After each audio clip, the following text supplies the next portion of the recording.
Diplomatic barbarism with CCP characteristics. Commentary. The words and deeds of the Chinese Communist Party's diplomatic corps are entirely consistent with Beijing's increasing belligerence as it pursues strategic and economic interests without regard to international law. That filthy neck that barged in on its own, I've got no choice but to cut it off without a moment's hesitation. Are you prepared for that? Consul General Xue Jian of the Chinese Consulate General in Osaka, Japan, wrote in a since-deleted X post on November 9th. Xue's protocol-busting remarks on the social media platform X were his response to a statement made by Japanese Prime Minister Sanai Takaichi to a Japanese parliamentary committee on November 7th.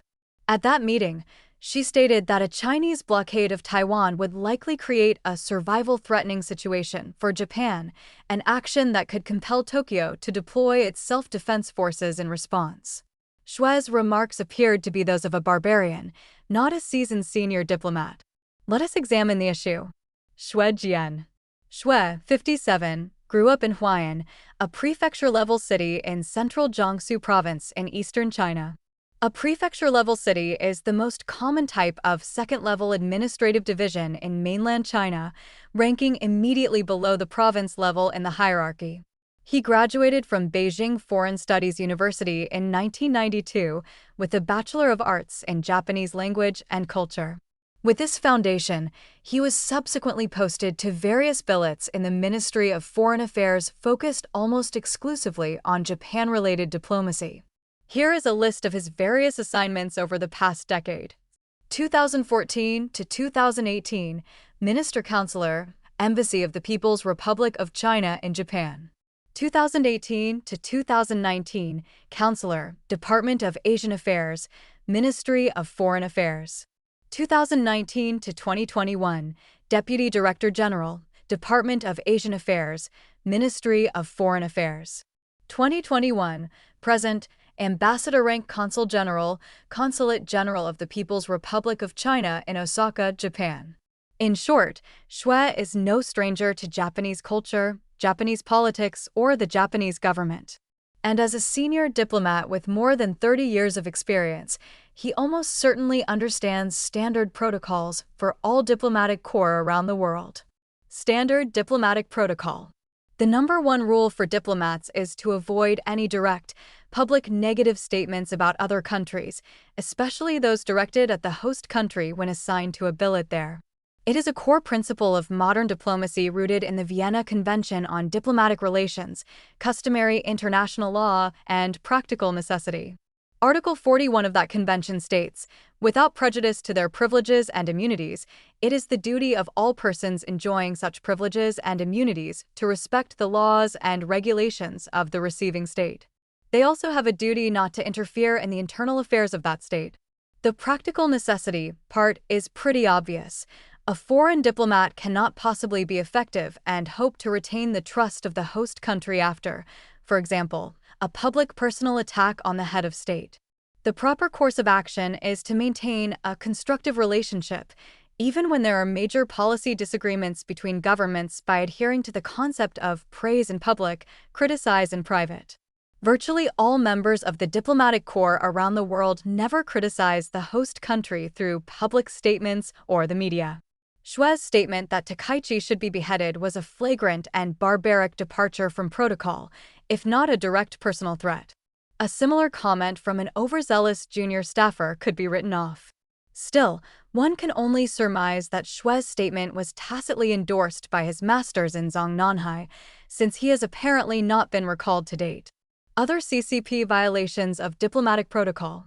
Lest there be any confusion that Xue's remarks were an isolated occurrence, here are some other examples of Chinese Communist Party diplomats breaching standard protocols in recent years. In 2010, a Chinese diplomat was compelled to leave Canada on grounds of violating the non-interference principle due to spying allegations that were uncovered as part of counterintelligence efforts by the Canadian Security Intelligence Service. In 2019, 2 Chinese embassy officials were secretly expelled from the United States after they entered a sensitive military base in Virginia in violation of diplomatic inviolability and security laws.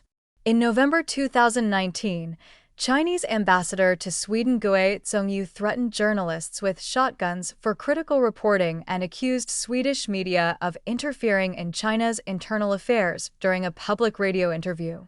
The result was a summons from the Swedish Foreign Ministry, and Gui's remarks were written off as unacceptable and astonishing belligerence. In March 2021, Chinese ambassador to France Liu She insulted French academic Antoine Bondaz as a little rascal on Twitter/X for criticizing Chinese disinformation.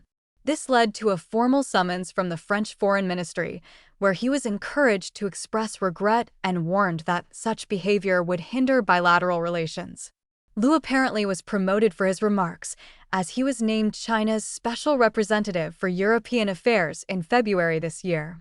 In October 2022, in the UK, Chinese consulate staffers in Manchester physically assaulted a Hong Kong protester on consulate grounds, violating diplomatic inviolability rules.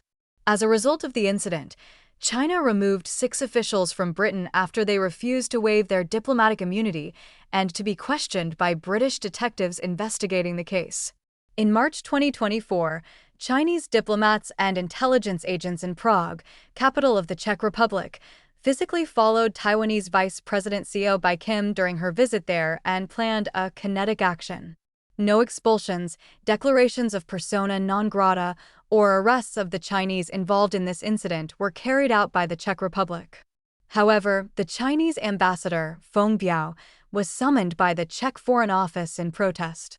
In May 2024, Chinese diplomats in the Philippines were accused of wiretapping and leaking a private phone conversation with a Filipino admiral in an attempt to coerce concessions in the long-running South China Sea dispute between China and the Philippines.